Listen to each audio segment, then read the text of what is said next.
Nice mask. Thank you. Oh, we start with masks, right? Yeah. Okay. This is it, guys. Time to deliver the news. I'm just excited to be off of work tomorrow. I'm going to be celebrating my first vegan Thanksgiving.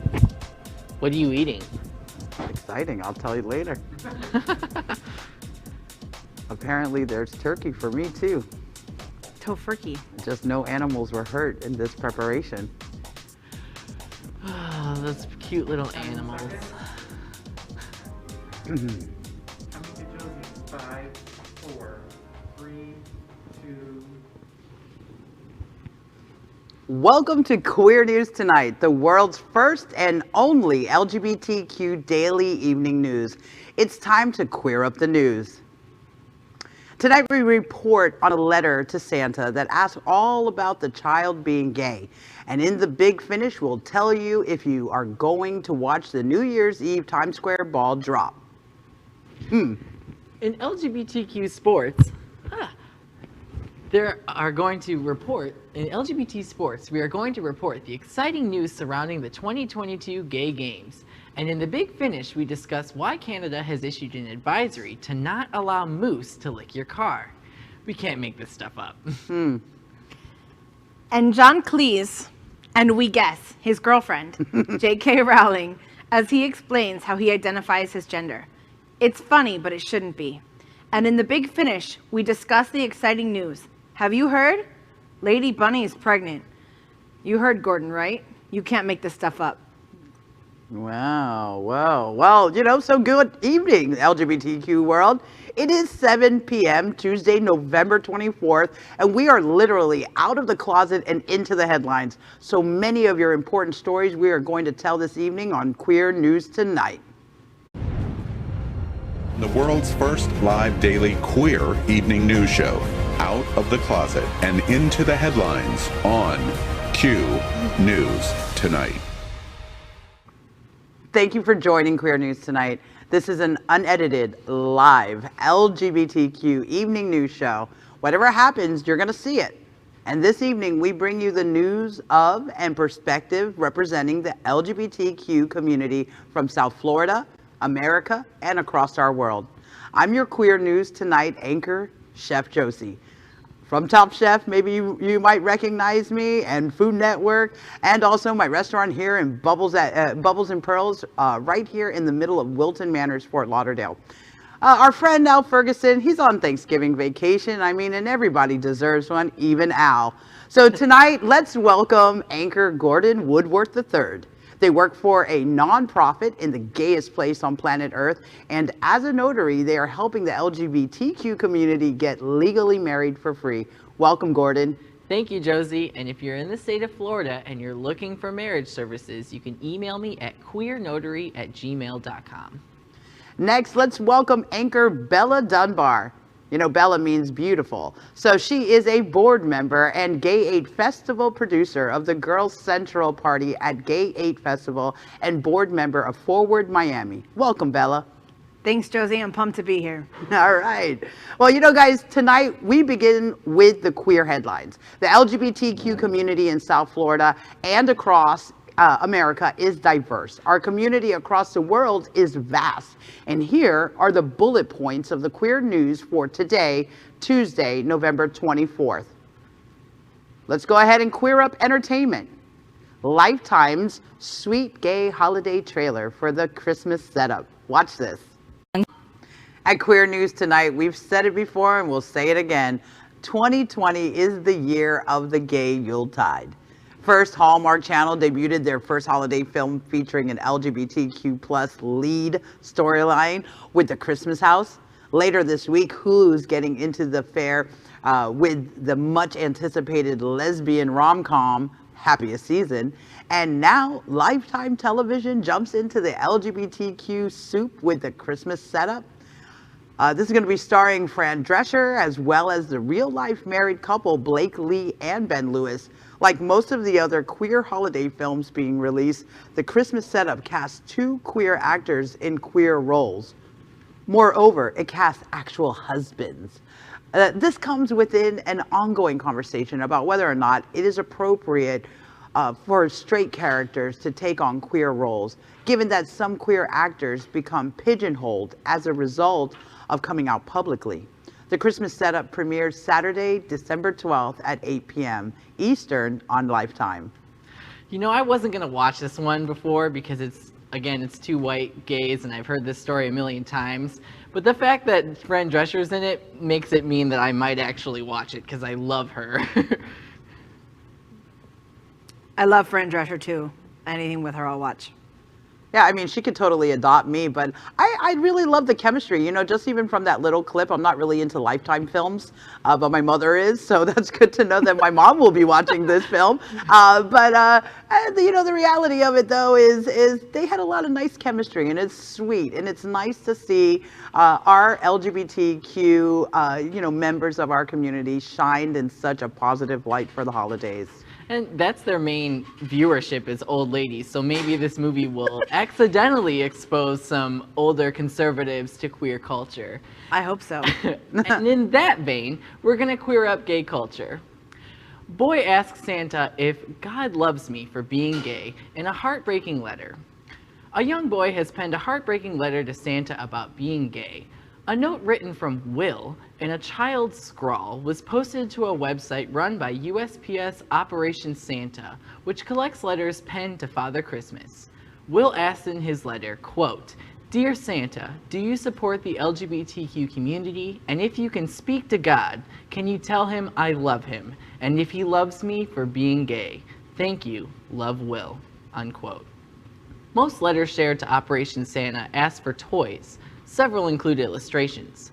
Will's letter, an unusual request dealing with LGBTQ+ identity from such a young person, was seen by Nancy Cruz Garcia, who felt moved to share the letter on Twitter. She wrote, quote, "This letter to Santa broke my heart. While it may be unusual for a child who is young enough to believe in Santa to identify as gay, LGBTQ+ people are born this way, as the Lady Gaga song attests. Additionally, research has shown that all kids are gender fluid, with a princess phase being perfectly normal rite of passage for boys. And yes, Will, there is a Santa Claus, a God, and they both love you. Merry Christmas." Oh my gosh, that totally broke my heart. It resonates with me, and I think that it's really important that we bring these things to light and that we talk about them so that our children, who are our future, don't feel like being gay or being part of the LGBTQ community is abnormal. So I think these things are really important. You know, I stand for acceptance in this world as a society, as a human society. And I want to make sure that our viewers tonight recognize why it's so important that we continue this LGBTQ conversation and that we continue to raise the awareness in our families, in our communities, in our workplaces, and especially support the legislators who are running for office who also support our voice.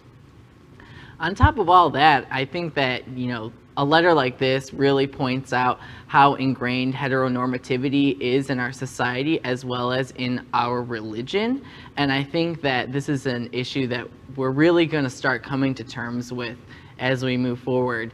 And I think that, you know, one of the things we need to do is start walking away from some of these religious institutions that don't support gay people, because as you can see, it affects us from our very earliest in childhood. So, you know, you could come here to Sunshine Cathedral. All right, well, let's jump into Queer Up South Florida.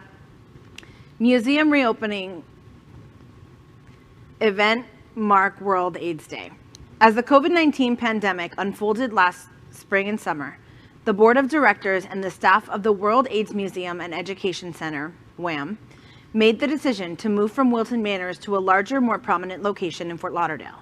Now, months later, and just in time for the 40th anniversary of World AIDS Day, the museum reopened this week at ArtServe, the Sunrise Boulevard Arts Incubator that also serves as home to the Stonewall National Museum and Archives. The ArtServe facility provides WAM with the use of a 1,700 square foot space for both permanent and visiting exhibits. The museum also will occupy 2 offices, and the gallery and auditorium spaces will be available to WHAM educational and community programming. In addition to reopening, WHAM will kick off World AIDS Day with the Rock the Ribbon on Tuesday, December 1st at 8:30 a.m.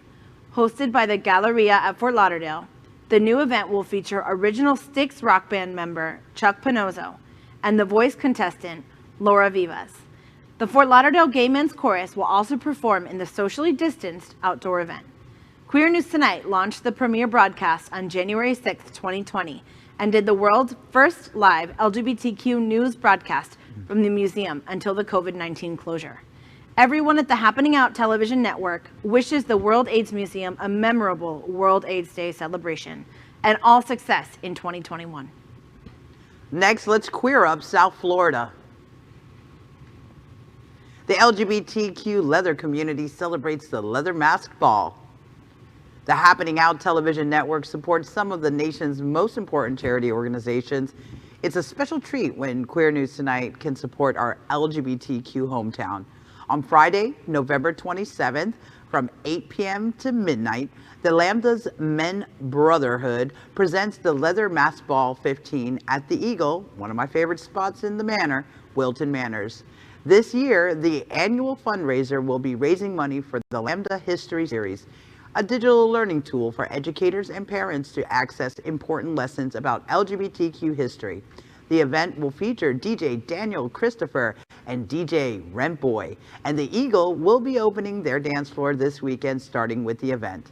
Tickets are available in advance or at the door, and a face mask is required at all times. Next, let's queer up sports. 90,000 expected to attend 2022 Gay Games in Hong Kong.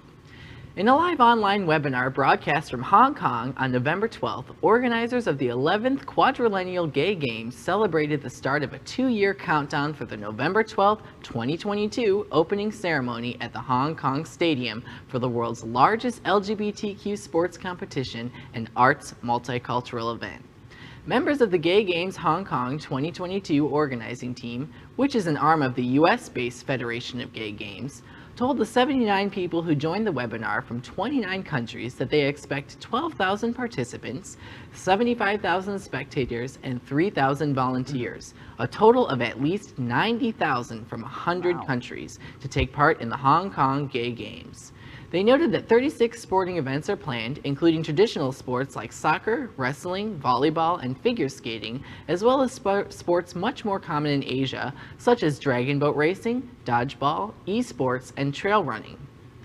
An outdoor festival village will be open near the harbor in central Hong Kong that will showcase art and cultural events and exhibits, as well as performing arts events including daily performances by bands, dance groups, and vocalists that have been associated with the Gay Games for many years, according to literature released by organizers. Members of the organizing team also pointed to what they consider an historic first. The location of the Gay Games in Hong Kong will mark the first time in its 40-year history that the quadrillennial event will be held in Asia.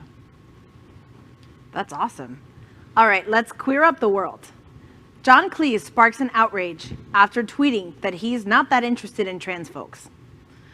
John Cleese angered fans over the weekend with a series of tweets defending Harry Potter author J.K. Rowling's controversial views on transgender people. In September, the Monty Python actor and comedian signed an open letter in solidarity with Rowling, who has repeatedly made headlines this year after implying on social media and in a lengthy essay that the idea of gender identity invalidates her experience as a cisgender woman. Cleese, who played nearly headless Nick in Harry Potter and the Philosopher's Stone and Harry Potter and the Chamber of Secrets, was asked about his support for the author on Twitter Sunday. He responded, "I'm afraid I'm not that interested in trans folks. Deep down, I want to be a Cambodian police woman. Is that allowed, or am I being unrealistic?" Needless to say, Cleese's comments received a blistering response on Twitter. I bet he's going to regret that one. So those are our queer headlines for today. Next, let's catch up on the LGBTQ news surrounding COVID-19 with our special segment called Quarantine Quickies. We are reporting today's LGBTQ COVID-19 cases and deaths in both the United States and worldwide. Let's queer up quarantine quickies. CDC prohibits LGBTQ cruise travel again. Watch this. All right, cruise ships could have a bleak future. The Centers for Disease Control is now encouraging people to avoid cruises altogether. The agency upgraded the risk of cruise travel to a level 4, which is the highest risk level for contracting COVID-19. The warning also includes river cruises and international cruises. If you are determined to set sail, the CDC recommends getting tested 3 to 5 days after your trip. Even if you test negative, you should still stay home for a full week. Shouldn't be a problem right now because most major companies have discontinued cruises through the end of the year. The news for the LGBTQ community turned for the worse as the CDC warned that all cruise ship travel should be placed on planning halt. South Florida is one of the top LGBTQ destinations in the world, in large part to the 2 largest cruise ports in the world, Port of Miami and Fort Lauderdale's Port Everglades.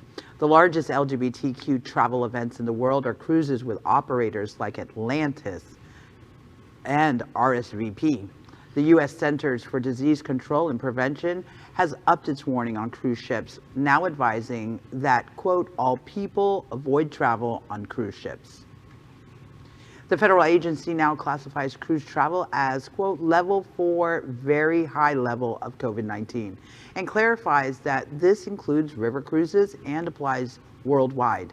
At the end of October, the CDC lifted its months-long ban on cruise ships operating in and out of U.S. ports, and the agency then issued a framework for a conditional sailing order, a document outlining the detailed steps that cruise lines must implement before they can get permission to recommence regular voyages.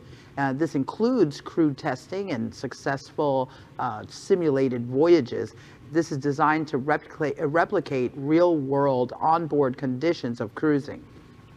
I'm really hoping that this is heralding the end of the cruise industry. For one, it's a huge pollutant and it pollutes our waters wherever cruise ships are. But also, most of those cruise lines don't pay American taxes and they're basically stealing from our government. So I really hope that this is the end, because at the end of the day, we can find another place to get drunk with strangers and cough into each other's mouths. I mean, I really like the cruise. I love going on cruises. So I don't hope that it's the end, but I do think right now it's the best decision to just stay home and stay away from people. Yeah, well, you know, my heart is going out right now to my family and a whole group of friends who have grown up here in South Florida, because this is a huge employer for South Florida, and families are able to make salaries that are just unthinkable in other industries.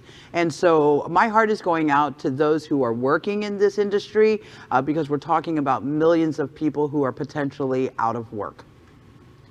So let's move out of COVID-19 news. Tonight, Happening Out Television Network is proud to serve again as a digital television sponsor for the OUTshine LGBTQ Film Festival, Fort Lauderdale Virtual Edition.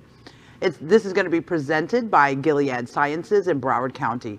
The festival will showcase 21 world-class contemplative, comedic, and creative films from 11 countries, with several making their U.S. debuts during this streaming festival, as well as the Western trans drama 2020 film Cowboys, featured at OUTshine's Drive Out on Friday, December 4th at 7 p.m.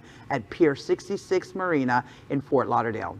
All of the online films will be made available to viewers throughout the state of Florida from December 3rd through the 6th.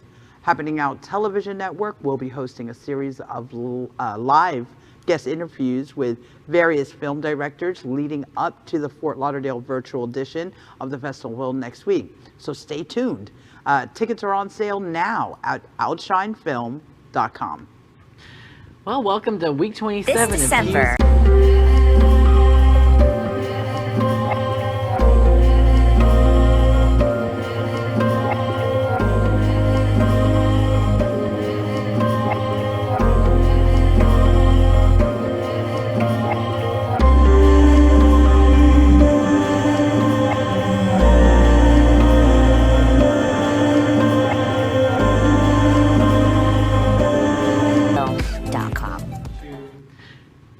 Welcome to week 27 of Q's Q&A on LGBTQ health and pandemic. This segment is unique in America, answering your LGBTQ community questions about our unique health needs.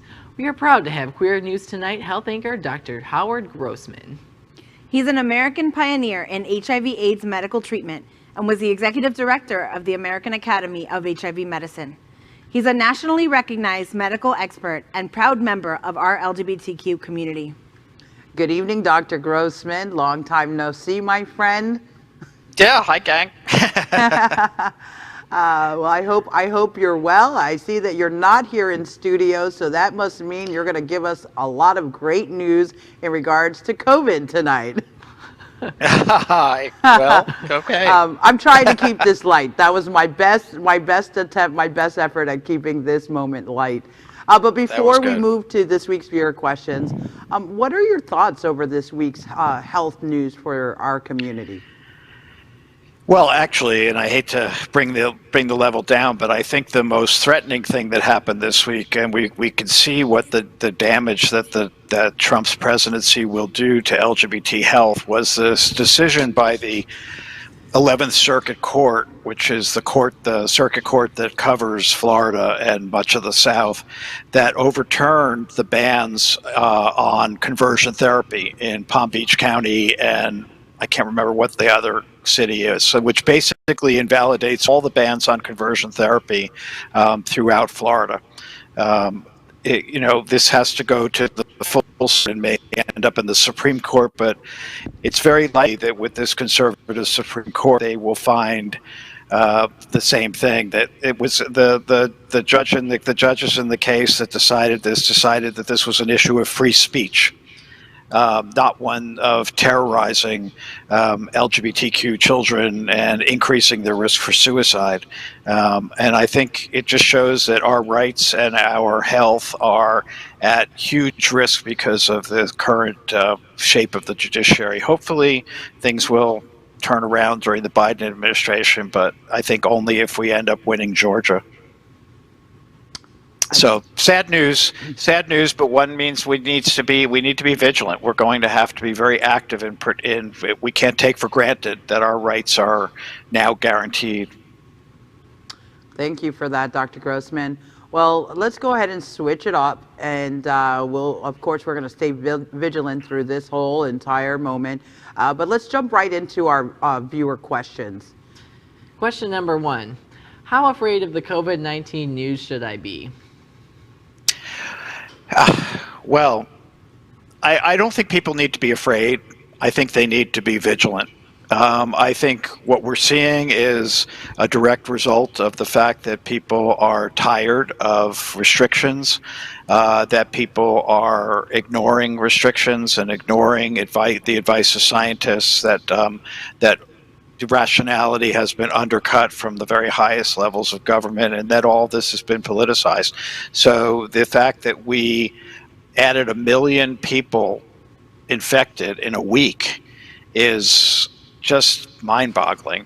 But realize that the people like Scott Atlas, who was working with Donald Trump, talk about herd immunity. Our governor in Florida talks about herd immunity, and as Tony Fauci says, this is a disastrous way to look at things. So at this point, we have about 10 million people infected. So out of 400,000 people in the U.S.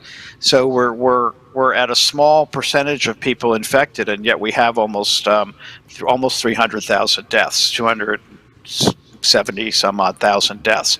So in order to reach herd immunity of 70 to 80%, you're talking about somewhere between 2 and 6 million people dying.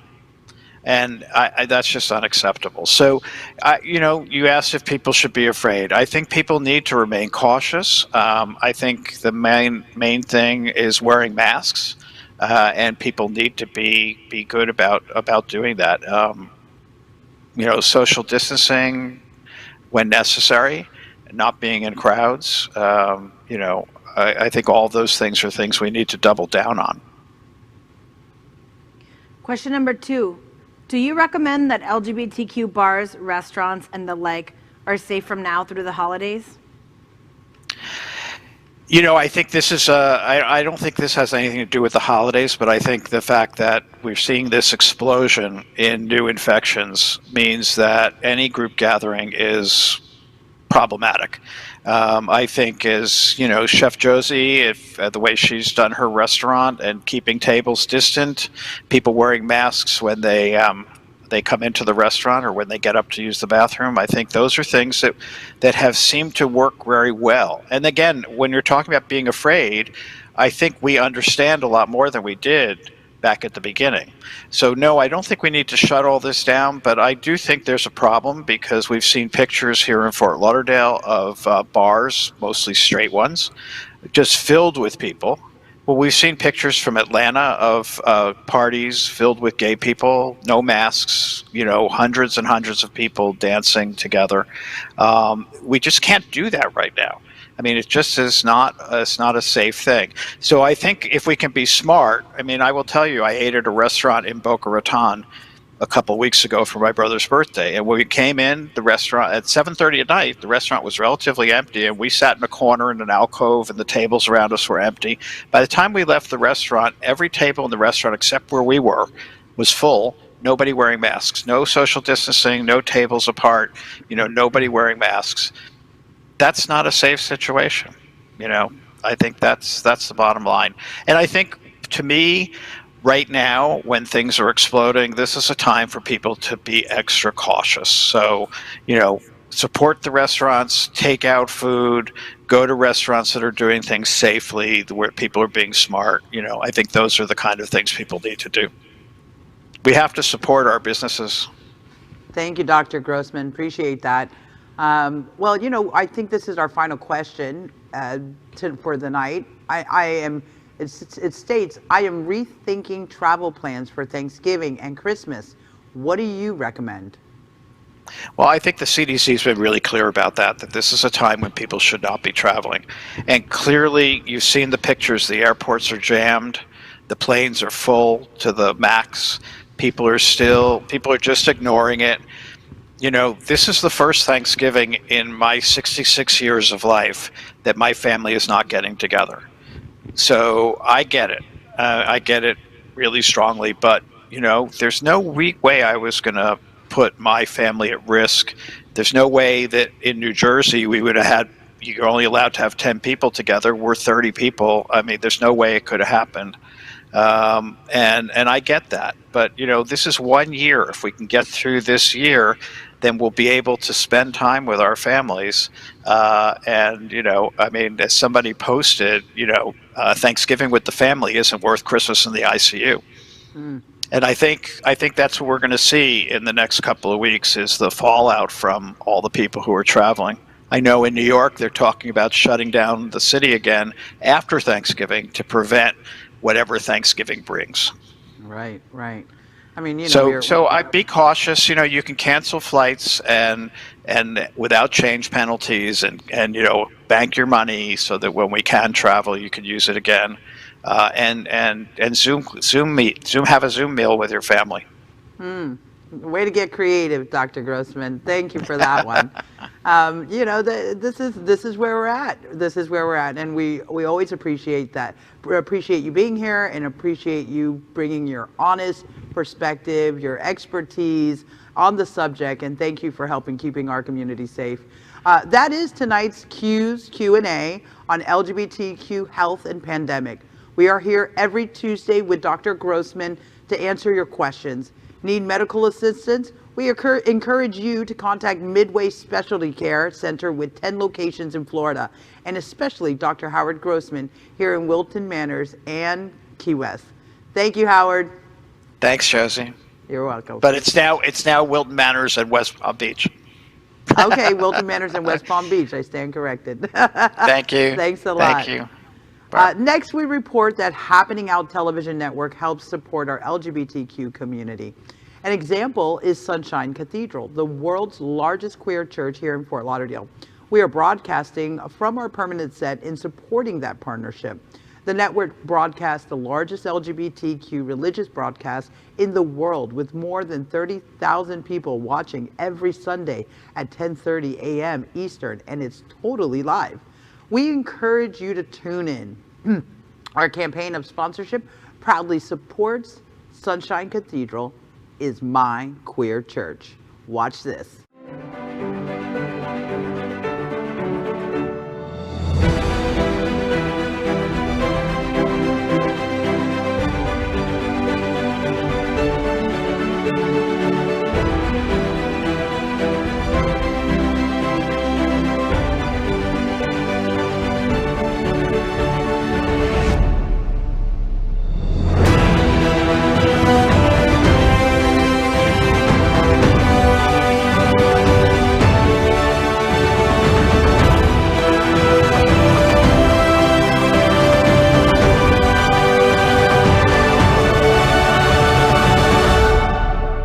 Hi, I'm Robert Griffin, the Executive Minister here at the Sunshine Cathedral, and the Sunshine Cathedral is my queer church. We'd also like to thank our set designer, Concepta Modern Living, here in Fort Lauderdale, for making this set in this amazing queer church campus possible. Finally, we thank Queer News Tonight's hotel sponsor, Best Western I-95 Fort Lauderdale. This is the closest and best choice to the famous Wilton Drive, and our hosts and guests stay at this LGBTQ ally partner. We encourage you to stay here when visiting South Florida. We end tonight's broadcast with the Big Finish, today's silly or news that entertains the LGBTQ community. So let's start off. The Big Finish. Times Square Ball dropped to be a virtual event. Watch this. So first and foremost, the ball is going to drop in Times Square this year. We are working with the city and the state to create a safe event that people can watch from the comfort of their home, on their couch, on either TV, through one of our streaming channels, or a new virtual platform that we're creating. We're working very closely with the New York City Police Department to create a safe environment for us to film the event and keep others away. And we're going to be encouraging people to enjoy it from the comfort of their home. For this year, I thought a virtual ball drop was just what Eric Trump says to women to explain that he hasn't hit puberty yet. Yeah, they're right. Well, being an honorary New Yorker, I've spent many years in New York City watching the ball actually drop. So this is going to be a new experience. And I think that if all of us can adapt virtually, why not the Big Apple's balls? That didn't come out right. You know, I was born and raised in New York, and so the ball drop was a big thing for us even after we moved to Florida. It was a big thing for my family to watch it every year, and it's definitely different, but I think it's really important that we do this, and that this is the way it has to be, and this can prevent the spread, and maybe next year or the year after we can resume to somewhat normalcy, then so be it. And bring Kathy Griffin back. What about Snooki on the ball? Ooh, that's a good one. That was that's my a good favorite. one. Well, okay, so you know the next one we have, guys, is the Big Finish. Why were Canadians warned not to let moose lick their cars? This is something that would only come out of Canada. I love it. So bizarre. I can see a moose from my car. Don't let them lick it. You know, like, what is that? I you know, look, I thought it was weird here in South Florida, and they always tell us to keep it classy, right? But what's going on up there in Canada? Well, I might be coming there if we can't get this election straight. Next, the Big Finish. Lady Bunny is pregnant with a new holiday comedy special. Watch this. Love her. Good. You better stay in, and just to be safe, lock up your doors, shut your fireplace grate. Santa's spreading COVID around. Oh, no. Crawl into your bed. Stay in quarantine. Tell Santa come back when you've got a vaccine. Santa's spreading COVID around. I don't know how she got pregnant after having her funeral, but I want to know who's the father. You know, she's an old school diva, okay? And to see her shining during this new holiday comedy, I can't wait to watch the whole video. And you better work, Lady Bunny. Really brings the holiday cheer, huh? Yeah. Serving you, pregnant lady. Well, that is today's news for the LGBTQ community on the world's first and only daily LGBTQ evening news show. Is our community important to you? Then help us by and subscribing. Ring the bell for updates. Share the news. We're the only television live video news that is out of the closet and into the headlines. We need your support. I'm your anchor, Chef Josie, and on behalf of anchors Gordon Woodworth III and Bella Donbar, wish you a very happy and safe Thanksgiving. All the shows of Happening Out Television Network will be taking the holiday off. We get a break too. So we will see you next week. Before we say goodnight, we want to show you a special interview we did with Miami Book Fair Online and the LGBTQA+ authors series going on right now. Good night and watch this. Well, next, LGBTQ America here on Queer News Tonight, we continue with our sponsorship for the Miami Book Fair. They have a very unique and special LGBT program that is going on, and we are pleased to partner and sponsor their LGBTQ author series. And tonight, we are pleased to welcome author of Fantasia and the Man in Blue, Tommye Blout. Blout is a queer black poet from Detroit, Michigan, and author of the poetry collection Fantasia for the Man in Blue, and the chapbook What Are We Not For? In his debut collection, a 2020 National Book Award finalist in the poetry category, Tommye Blout orchestrates a chorus of distinct, unforgettable voices that speak to the experience of the black queer body as a site of desire and violence. Please welcome to Queer News Tonight, poet Tommye Blout. Good evening, Tommye. Hi, Al. Thank you for having me. We are very excited for you to get in front of an LGBTQ audience, but let's start with the festival as a whole. The Miami Book Fair is going digital for the first time in its 30-plus year history. Tell us a little bit about the book fair and your participation in it. Well, I was invited to do a panel with two poets, Joy Priest and Ricardo Alberto Maldonado. And yeah, it was my first time attending the Miami Book Fair. So it was quite an experience. Yeah, and it was the panel was a co-production with a podcast. So yeah, it was wonderful. Tommye, I'm curious. I've done many events across the country in the LGBT community and really all over the world.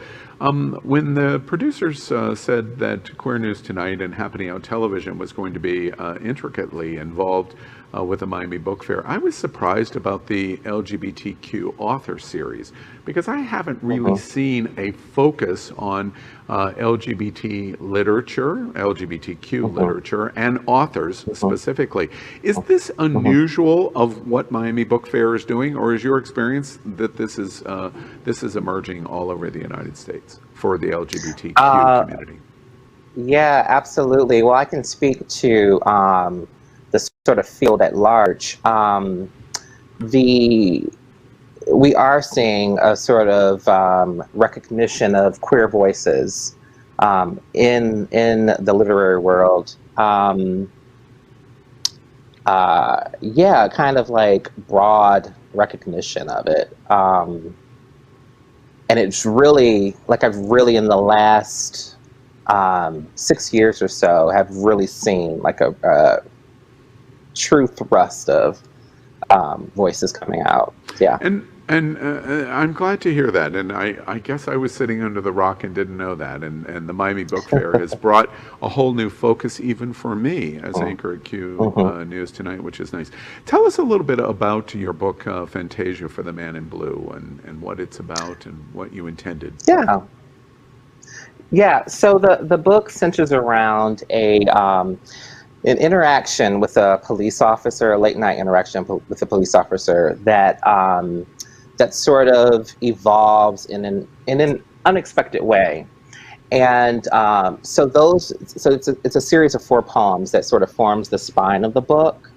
And then so the poems around it sort of use that poem as a kind of pitchfork, so to speak,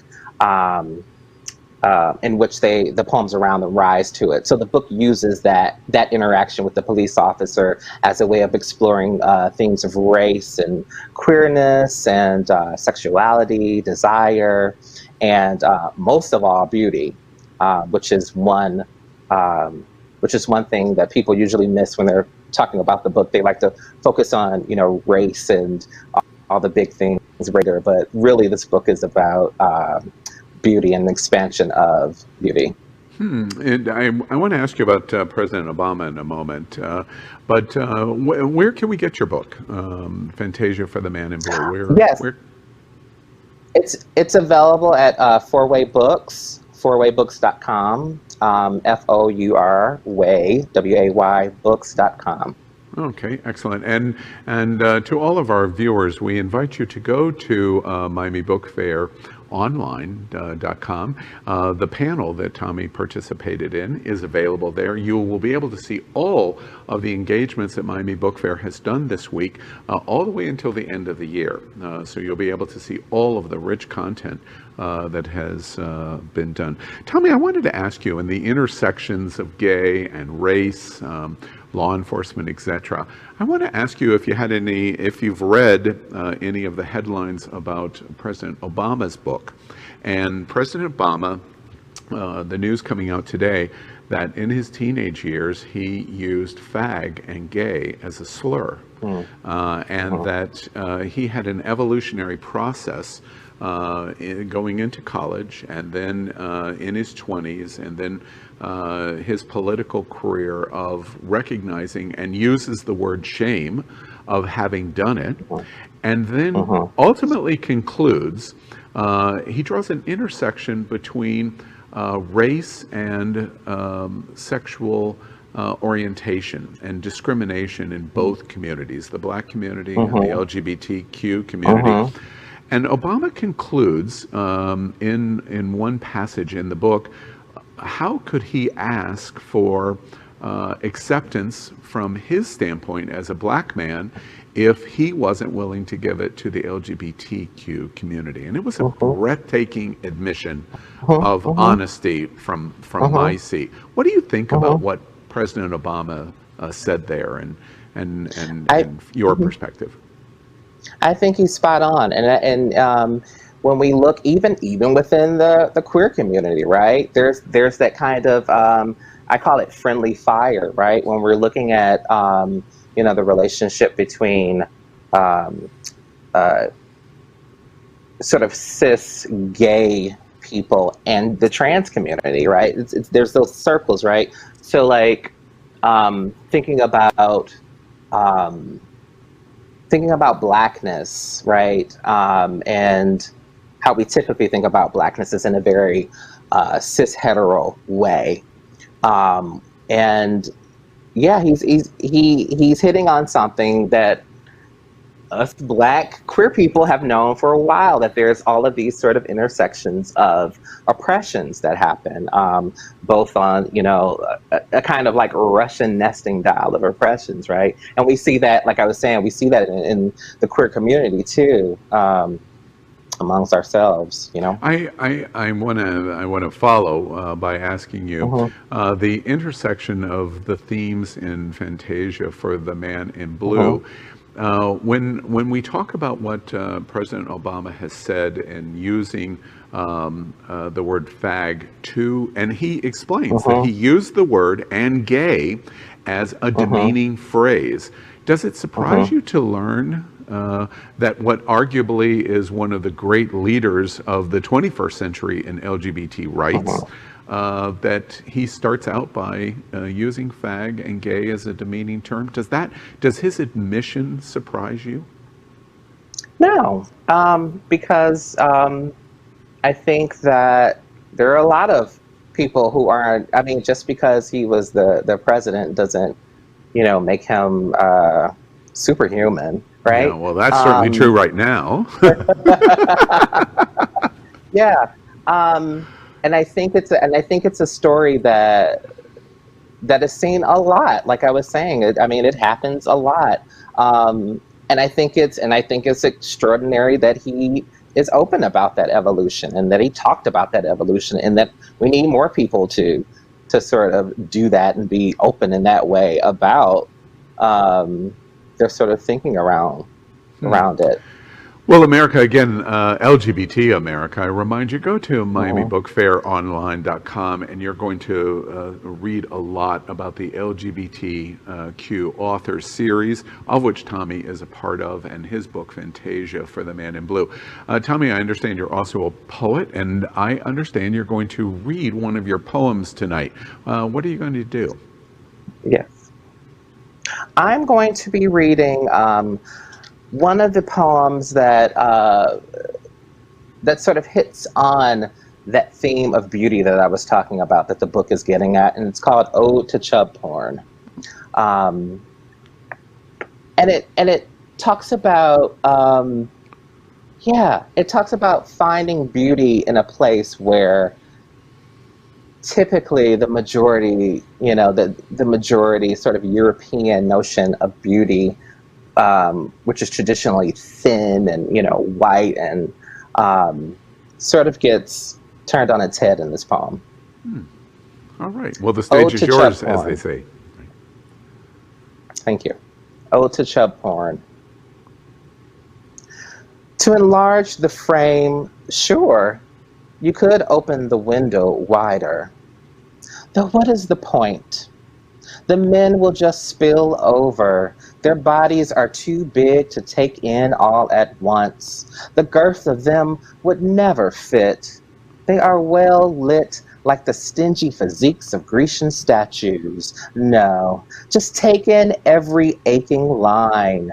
Crave what's around the bend of each curve where you didn't realize a man could have body, a world gone mad with here and here. And here, no matter how much you take in, there is still more men to be addressed. You need a generous accommodation for these husbands of more. So much more they could teach you about the measure of your mouth, its little impossible hole, how it can starve a man to death if it isn't big enough. There is no such thing as enough. They are so big, it's a shame. Your bandwidth is too small. Thank you. Wow, that's beautifully said. This is Tommye Blout, his new book, Fantasia for the Man in Blue. And we've really enjoyed his participation in the Miami Book Fair. Go to itonline.com. You can see the content all the way to the end of the year. And Tommye Blout, thank you very much for being with Queer News Tonight. You're with family tonight in terms of talking about your books and your poetry. Yeah. All right. Thank you, Tommye. Thank you, the Al. MiamiBookFairOnline.com. Make sure you go there.